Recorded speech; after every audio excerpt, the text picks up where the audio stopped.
반갑습니다. 오늘 말씀은 출애굽기 2장입니다. 출애굽기 2장 전체 다 하지 않고 내용이 많아서 1절부터 22절까지만 그렇게 하겠습니다. 출애굽기 2장 1절부터 22절까지.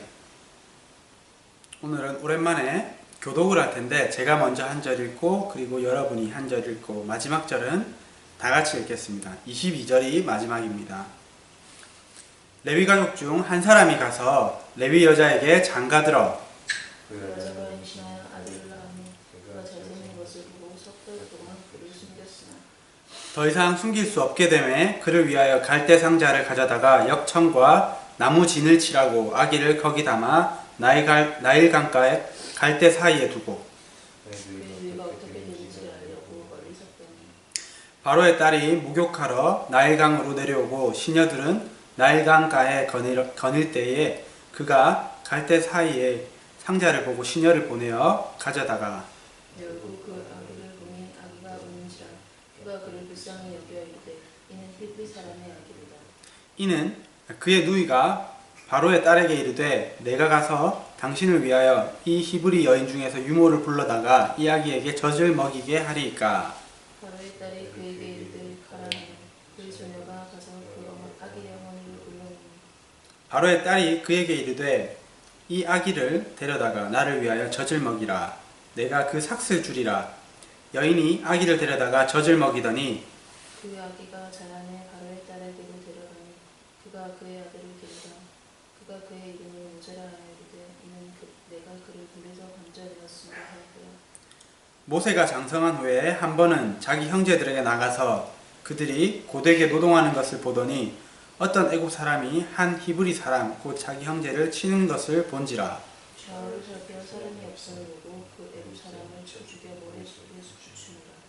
이튿날 다시 나가니 두 히브리 사람이 서로 싸우는지라. 그 잘못한 사람에게 이르되 내가 어찌하여 동포를 치느냐 하매 그가 이르되 누가 너를 우리를 다스리는 자와 재판관으로 삼았느냐. 내가 애굽 사람을 죽인 것처럼 나도 죽이려 되느냐.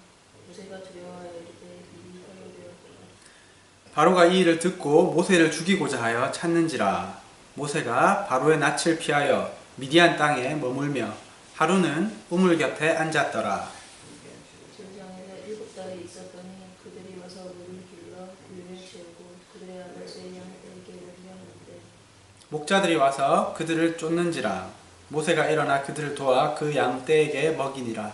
그들이 그들의 아버지 루에에게 이를 때에 아버지가 이르되 너희가 오늘 어찌하여 이같이 속히 돌아오느냐. 그들이 이르되 한 애굽 사람이 우리를 목자들의 손에서 건져냈고 우리를 위하여 물을 길어 양떼에게 먹였나이다. 아버지가 딸들에게 이르되 그 사람이 어디 있느냐. 너희가 어찌하여 그 사람을 버려두고 왔느냐.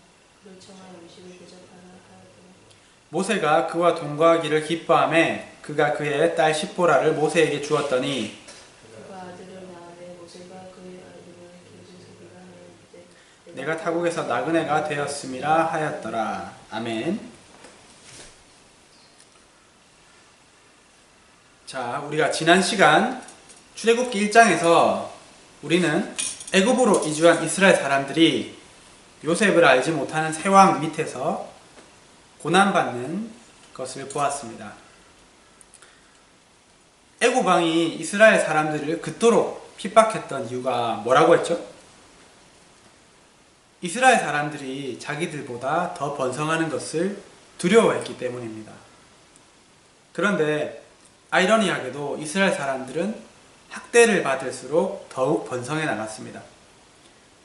이런 이스라엘을 보면서 영적인 이스라엘인 우리가 세상에서 우리의 믿음으로 말미암아 학대를 받지만 그때에 우리가 부르짖음으로 인해서 더 번성하는 것을 그런 영적 원리를 우리가 배웠습니다. 그리고 세상의 왕보다 세상의 왕인 바로보다 하나님을 더 경외함으로 남자아이를 죽이라는 애굽 왕의 명령을 거절하고 아이들을 살렸던 두 산파의 믿음과 또 그들이 그 믿음을 통해서 받는 축복을 보았습니다. 이것을 보면서 마지막 때를 살고 있는 우리가 하나님의 법에 반대되는 공중권세 잡은 사단의 법이 세워질 때에 그것을 하나님을 더 경외함으로, 하나님을 더 두려워함으로 거절할 수 있는 그러한 믿음을 갖기를 우리가 이야기했었습니다. 그리고 오늘 본문에서는 너무나도 유명한, 우리가 잘 알고 있는 말씀이죠.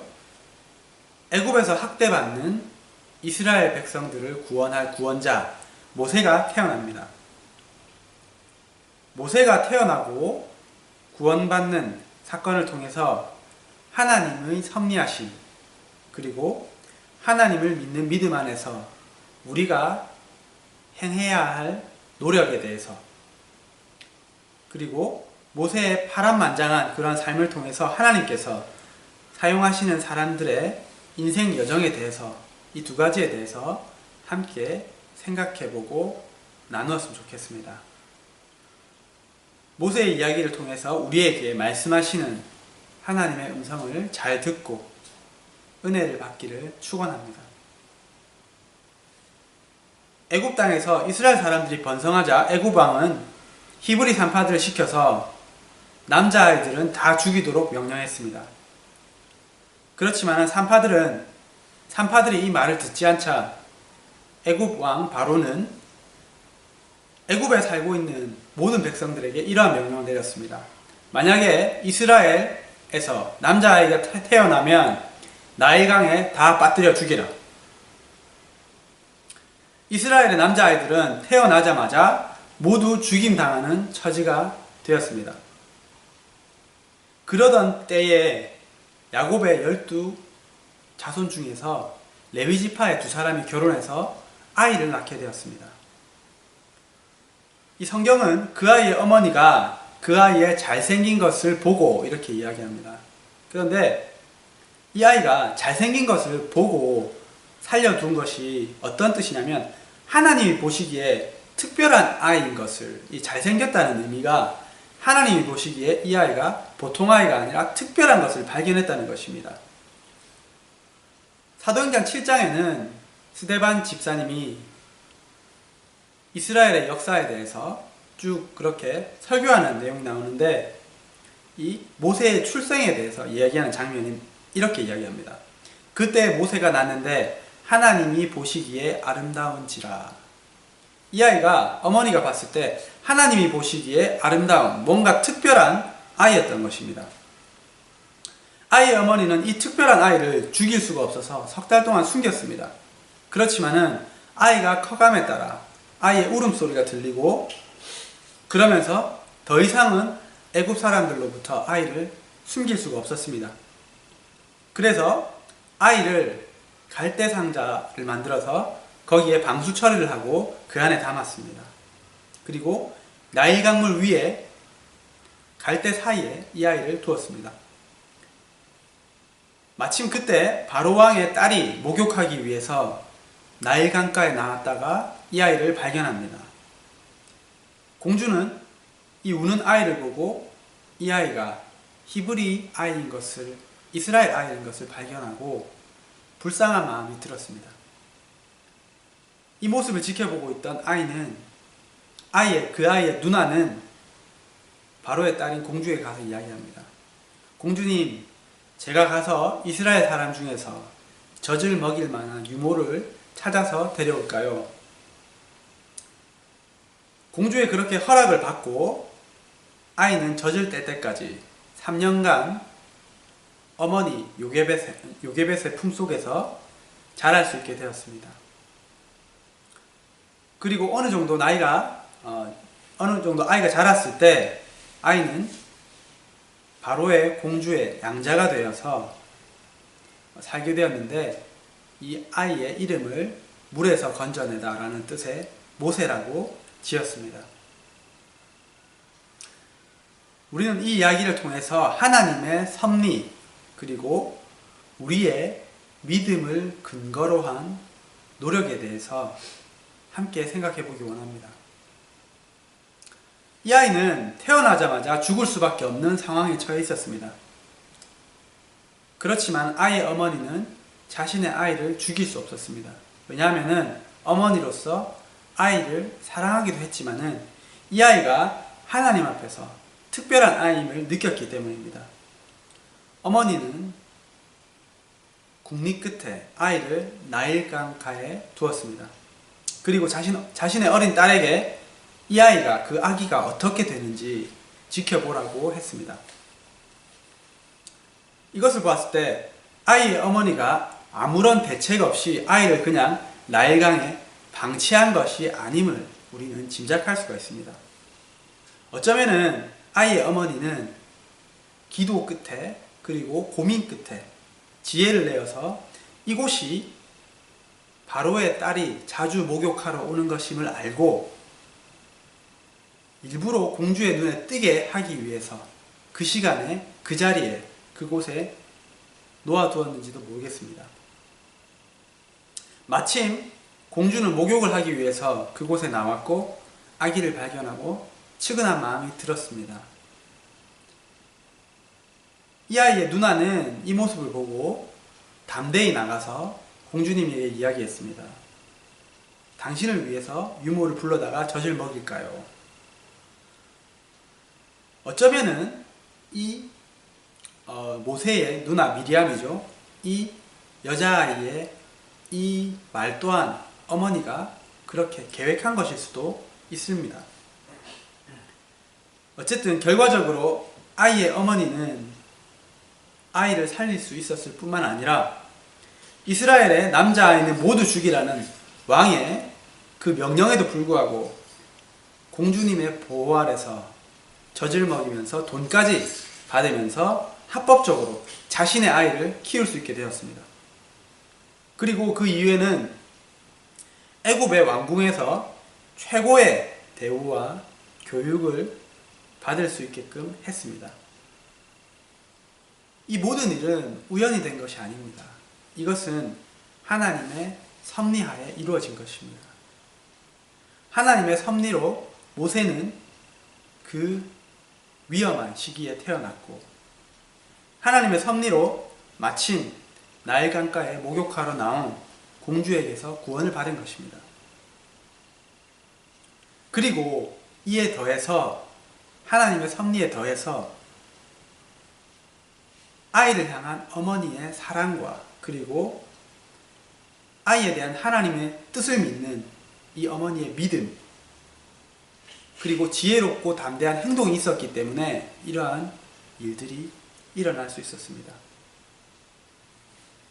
하나님의 섭리와 뜻을 이루기 위해서는 이처럼 우리의 하나님께서 우리를 향한 섭리와 뜻을 믿는 그 믿음과 그리고 그것을 이루기 위한 노력과 순종이 함께 더해져야 된다 생각됩니다. 왜냐하면 하나님께서는 우리를 통해서 일하시고 또 우리를 통해서 일하시는 것을 기뻐하시기 때문입니다. 하나님과 그분의 섭리하심을 믿는 가운데 그분의 음성을 들으면서 그 말씀을 따라서 지혜롭고 담대히 우리가 행동할 때 우리는 모세의 어머니 요게벳과 같이 기적과 구원을 경험할 수 있을 것입니다. 그렇게 할 때 하나님은 심지어 정말 적의 딸인 바로의 딸인 공주를 통해서도 이방인을 통해서도 하나님의 섭리와 뜻을 이루실 수 있는 분입니다. 또 다른 예로 룻과 나오미는 하나님의 섭리와 뜻을 믿고 지혜롭고 담대하게 행동해서 보아스를 신랑으로 맞이했습니다. 그래서 택함받지 못한 이방인으로서 남편을 일찍 보낸 기구한 운명의 여인이 다윗의 증조 할머니가 되고 예수님의 조상이 되는 그러한 영광스러운 사람이 될 수 있었습니다. 또한 에스더는 하나님의 섭리와 뜻을 믿음으로 죽으면 죽으리라는 믿음으로 왕 앞에 담대히 나가서 이스라엘 사람들을 구원할 수 있었습니다. 여기서 우리가 조심해야 될 것은 내 뜻과 열정을 하나님의 섭리라고 오해해서는 안 된다는 것입니다. 그렇기 때문에 우리가 이것이 하나님의 뜻인지 끊임없이 기도하며 물으며 하나님의 섭리와 뜻을 믿음으로 우리가 그 일을 행해야 하는 것입니다. 우리가 이렇게 정말 믿음을 가지고 열심으로 하나님의 뜻을 행함으로 기적을 경험하는 삶을 사는 저와 여러분이 되시기를 축복드립니다. 모세가 장성한 후에 어느 날 밖에 나가서 자기 동족 이스라엘 사람들이 핍박을 받으면서 고역하는 것을 보았습니다. 그들 보면서 마음이 아팠던 모세는 마침 어떤 애굽 사람이 이스라엘 사람들을 치는 것을 보고 그만 그 애굽 사람을 쳐 죽이고 말았습니다. 모세는 자신이 한 그 일을 아무도 모른다고 생각했는데 이스라엘 사람들 뿐만 아니라 애굽 사람들 그리고 심지어 바로왕까지 그 일을 알게 되었습니다. 바로가 이 일을 듣고 모세를 죽이려고 찾았을 때 모세는 두려워서 멀리 미디안 땅으로 도망쳤는데 지금의 사우디아라비아가 있는 그곳까지 도망쳤습니다. 그렇게 미디안에 머물던 어느 날 모세는 양을 치는 미디안 제사장 르우엘의 딸들을 다른 양치기들로부터 구해주게 됩니다. 여기서 이 미디안 제사장 르우엘은 이방 제사장이 아니라 하나님을 믿는 제사장으로 보입니다. 왜냐하면 그 이름이 르우엘이라는 이름이 하나님의 친구라는 뜻입니다. 그리고 이 미디안 사람들은 아브라함이 사라가 죽고 후처를 맞이했는데 그 후처를 통해서 낳은 자손들이 이 미디안 자손들이기 때문에 이 사람들도 하나님을 알고 하나님을 믿고 있었다 그렇게 생각이 됩니다. 어쨌든 그것이 인연이 되어서 모세는 르우엘의 딸 십보라를 아내로 맞이해서 그곳에 정착하면서 살게 됩니다. 모세는 이집트의 왕족에서 이제 양을 치는 목자가 되어서 제2의 인생을 시작합니다. 하나님께서 선택하신 구원자 모세의 이 인생 여정을 보면서 예수님을 따라가는 우리들, 특별히 하나님께서 선택하셔서 부르신 하나님의 사람들의 삶을 볼 수 있었습니다. 모세는 하나님의 특별한 섭리로 죽음에서 구원받아서 애굽의 왕가에 속하는 사람이 되었습니다. 모세는 40년을 애굽의 왕족으로 살면서 최고의 교육을 받으면서 애굽의 문화와 언어, 생활 방식과 지혜를 배웠습니다. 아까 말씀드렸던 그 사도행전 7장에 스데반의 설교에서 말하기를 모세가 애굽 사람의 모든 지혜를 배워 그의 말과 하는 일들이 능하더라 이렇게 말씀합니다. 그리고 모세는 자신의 실수로 인해서 사람을 죽이는 그 죄로 인해서 미디안 광야로 도망쳐서 양치기로서 제2의 인생을 살아갑니다. 그런데 참 재미있는 것은 이 기간 역시 40년이라는 것입니다. 세계 최강대국의 왕족에서 떠돌이 양치기가 된다는 것은 모세에게 있어서 인생이 끝나고 실패한 것과 마찬가지로 생각되었을 것입니다. 그렇지만 이 시기는 모세에게 있어서 연단과 낮아짐 그리고 비워짐의 시간이었습니다.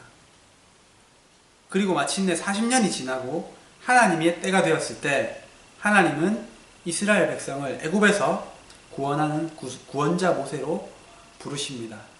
이때 모세의 나이가 80세였습니다. 모세는 120살에 죽었는데 이렇게 40살, 40살, 40살 이렇게 40년 동안 인생이 바뀌었습니다.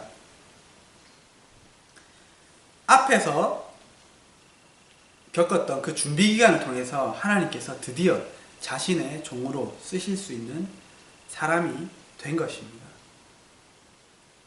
모세가 40살이 됐을 때 자기 동족 이스라엘 사람들이 고난을 받는 것을 보러 나갔다고 성경은 기록하는데, 이것은 모세가 그냥 간 것이 아니라 모세에게 그들을 향한 마음, 자기 동족을 향한 마음, 그들을 그 애굽의 압제에서부터 구원해주고 싶었던, 구원해주기 원했던 그 마음이 있었기 때문으로 생각됩니다. 왜냐하면은 이 스데반의 설교를 보면은 나이가 40이 되매 그 형제 이스라엘 자손을 돌볼 생각이 나더니 이렇게 이야기하고 있기 때문입니다. 그렇지만은 모세는 그 마음이 자기의 동족 이스라엘 사람들을 도와주고 구원해주고 싶은 마음이 있었지만은 그때는 하나님의 때가 안 되었고 모세도 준비가 되어 있지 않았었습니다. 어쩌면 모세는 세상적으로 애굽의 학문과 지식과 무술과 모든 것을 연마했기 때문에 정말로 지혜롭고 유능했습니다. 그렇지만은 모세는 영적으로 준비되지 않았었습니다.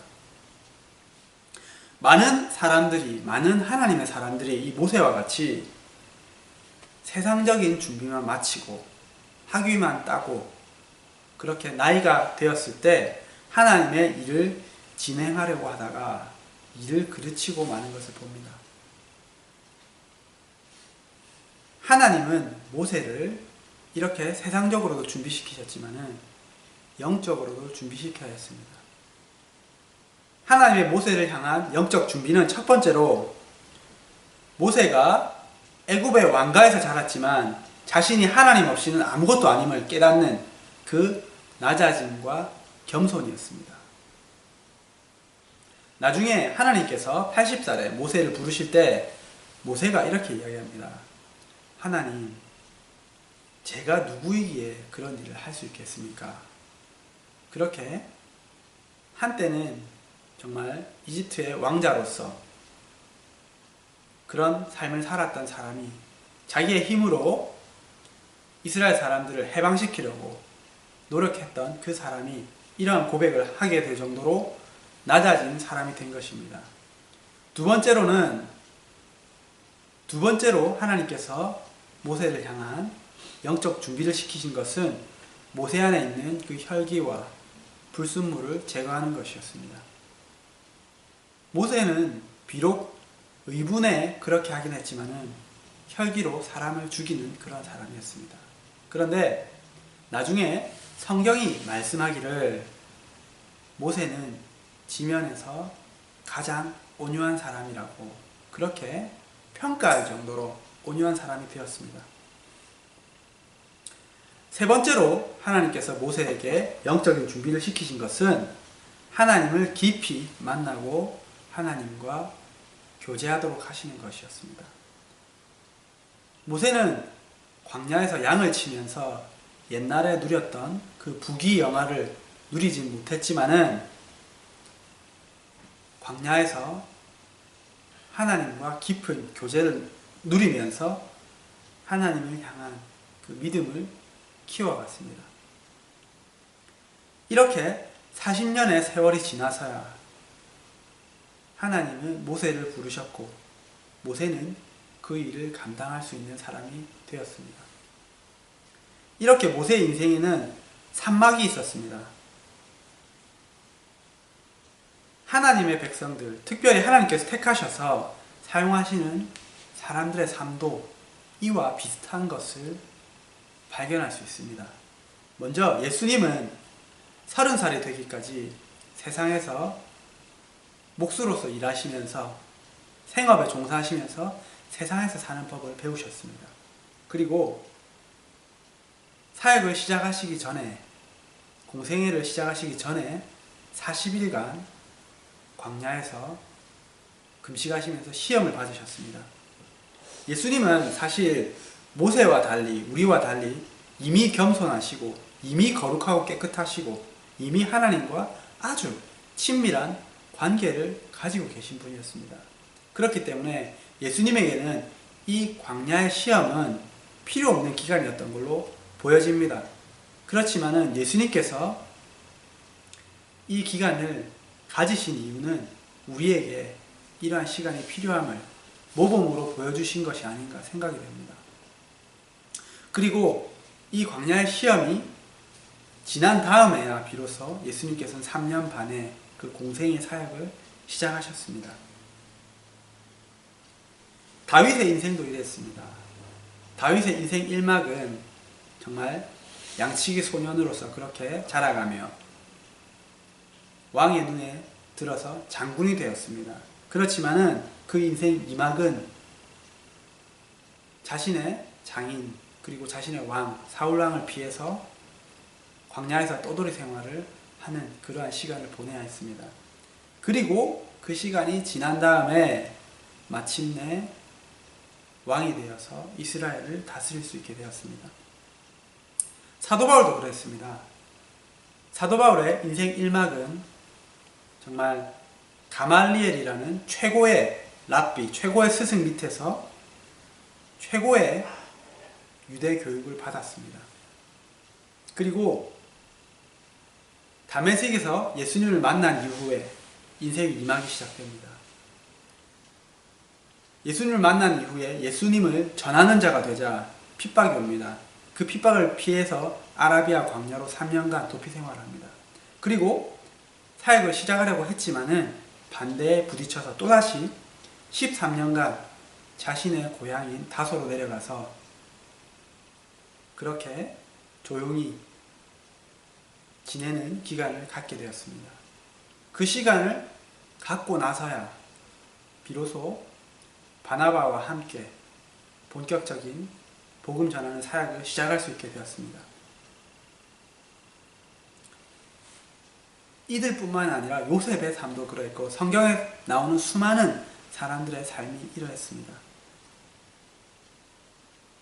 이 사람을 보면서 이 모세의 삶과 이 성경의 수많은 하나님의 사람들의 삶을 보면서 내 인생이 나는 지금 어느 시기에 있는지 한번 돌아보았으면 좋겠습니다. 어떤 사람은 인생의 1막에 있는 사람도 있을 것이고 아니면은 2막이나 3막에 있는 사람도 있을 것입니다. 만약 내가 세상적인 지혜와 교육과 능력과 언어와 이런 것을 준비되는 그러한 시기에 있는 1막에 있는 사람들이라면 그것을 잘 준비하시기 바랍니다. 모세도 40년간 이것을 잘 배워서 나중에 이스라엘 백성들을 이끌고 출애굽할 때 그것이 많은 도움이 되었습니다. 바울도 인생의 1막을 살면서 유대 문화와 그들의 말과 그리고 그들의 말씀을 잘 알았기 때문에 나중에 인생 3막에서 그것을 잘 접목시켜서 사역을 할 수 있었습니다. 호주에 살고 있는 우리에게 이 말씀을 접목해 보겠습니다. 우리가 이곳에서 사역을 하기 위해서는 호주의 문화와 호주의 언어와 이런 생활 양식을 잘 배우는 것이 필요합니다. 이것을 잘 준비하셔서 우리가 하나님께서 그분의 사역에 사용하실 때에 유용하게 쓰임받는 세상의 교육도 우리가 그것이 나쁜 것이 아니라면 하나님의 것에 반대되는 것이 아니라면 그것도 하나님께서 주시는 교육이라 생각됩니다. 그것도 잘 받아서 잘 준비되시기를 축복드립니다. 그리고 내가 만약에 인생의 2막 광야에 있다면 모세가 광야에 있었던 것처럼 모세처럼 그리고 성경의 여러 인물들처럼 낮아지고 비워지고 깨끗해져서 그리고 하나님과 깊은 교제를 누리면서 영적으로 이번에는 영적으로 잘 준비되는 그 시기를 누리시기를 바랍니다. 이 시기를 잘 준비하지 못한다면 인생의 3막은 오기 힘들지 않을까 생각이 됩니다. 만약에 모세가 이 시기를 잘 준비하지 못했다면, 잘 마치지 못했다면 어쩌면은 모세는 그렇게 위대한 지도자가 될 수 없었을 것입니다.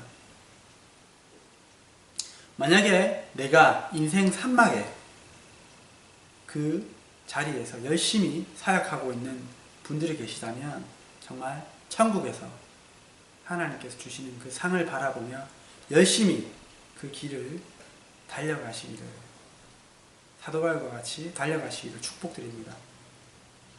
나이가 들었다고 늦었다고 생각하지 마시기를 응원드립니다. 왜냐하면 모세는 사람들이 인생의 황금기라 생각하는 40에서 80살에 사역을 시작한 것이 아니라, 사역을 주로 한 것이 아니라 그 시기에는 광야 시기를 보내고 80살에서 120살 죽기 전에 노년에 이 인생의 황금기를 맞았습니다. 인생의 황금기는 육적인 나이로 계산되는 것이 아니라 영적인 나이로 계산되는 것으로 생각됩니다. 저는 개인적으로 지금 인생의 이막에 있다고 생각됩니다. 정말 낮아짐으로써 그렇게 비워지고 나를 없애고 하나님과 더 깊이 교제하는 그러한 시기에 있다고 생각이 됩니다.